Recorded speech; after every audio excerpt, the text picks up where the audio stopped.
Very good morning and welcome to our daily devotion. Today we'll be looking at Proverbs chapter 4, verse 23 to 27. First, we'll have a brief overview of the section before we delve into a small point of reflection. So, turn to your Bibles, either physical or digital, whichever is to your comfort, and let's get into it.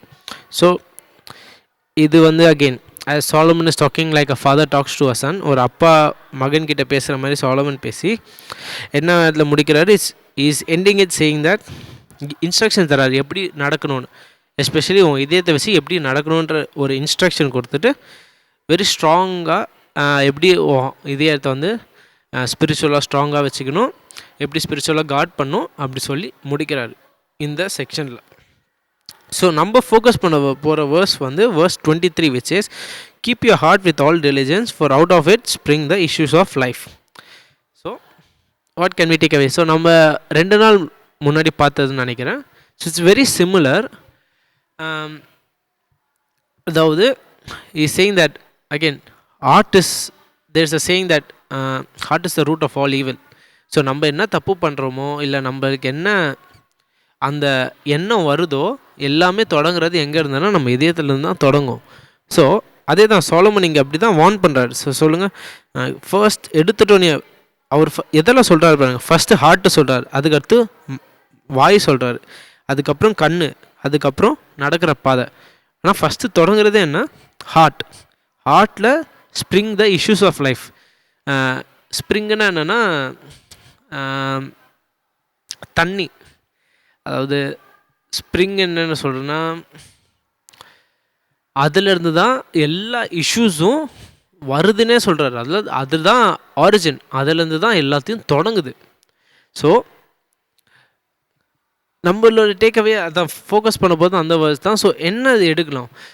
Considering that all our issues spring from the heart it is a very very big reminder through this devotion that it is very very important for us to guard our heart, because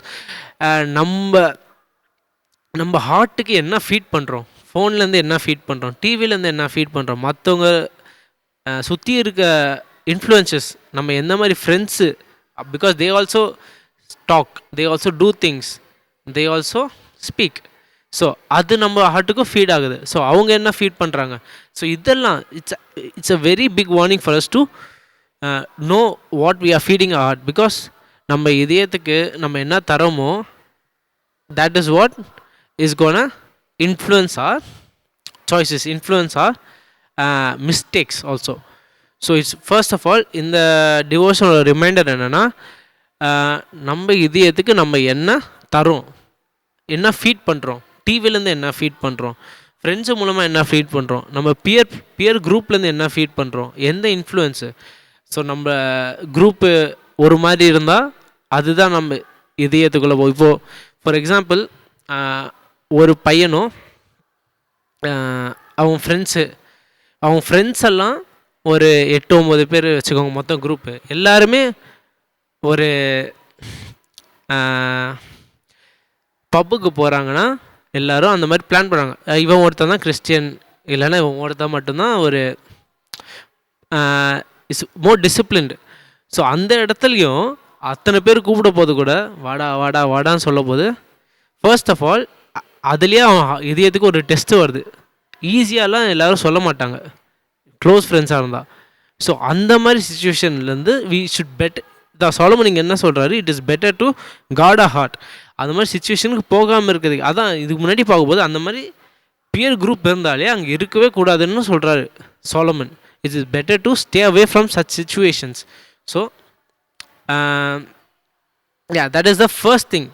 So regularly examine what we are feeding our heart. Social media, TV, friendships எல்லாமே அதை examine பண்ணுங்கள். Examine பண்ணிட்டு if you feel it's good, again அந்த ஃபீலுக்கு வந்து it's very important to ask God for the wisdom. ஏன்னா நம்ம கண்ணுக்கு வந்து ஓகே இது எதுவும் இல்லையே, இது எதுவும் இல்லையேன்னு தெரியாது. ஆனால் ஏதோ சின்னது இருக்கும், சின்ன விஷயம் அங்கே போய் ஒரு சீடு பிளான் பண்ணுறோம். அந்த டிவிலையோ இல்லைனா அந்த சோஷியல் மீடியாலையோ எடுத்துகிட்டு இது ஒரு சின்ன பிளான்ட்டு போட்டுரும், சீடு போட்டுரும். அது அப்படியே கொஞ்சம் கொஞ்சமாக வளர்ந்துட்டு அதுக்கடுத்து ஐயோ அப்போவே இதெல்லாம் இதுன்னு எதுவுமே நினைக்கலையே பிரச்சனைன்னு, ஆனால் இவ்வளோ பெரிய பிரச்சனை ஆயிடுச்சு. ஸோ அதுக்காக அந்த ஃபீலுக்காக ask God to give you wisdom if you feel something is good or not for your heart, be it if you feels what you're feeding is good or not for your heart. So that is the main thing I want to remind. So regularly examine உங்கள் இதயத்துக்கு நீங்கள் என்ன தரீங்களோ அது, அதாவது தரீங்கன்னா சொன்ன மாதிரியே உங்கள் சுற்றி பார்க்குறது, இன்ஃப்ளூயன்சஸ், டிவி எல்லாமே. ஸோ உங்கள் இதயத்துக்கு நீங்கள் என்ன தரீங்களோ அதை நீங்கள் ரெகுலராக எக்ஸாமின் பண்ணுங்கள். அந்த எக்ஸாமின் பண்ணிட்டு எதெல்லாம் உங்கள் இதயத்துக்கு ஒரு நல்ல இன்ஃப்ளூயன்ஸ் இல்லையோ அதை வந்து ஆண்டவர் கையில் கேட்டு அந்த ஞானத்தை கேட்டு அதை வந்து நீங்கள் டிசர்ன் பண்ணி remove it. So that it will give you a very better way to guard your heart and very good chance to improve your spiritual growth and walk with God also. So that is what I want us to take away from this. Thank you.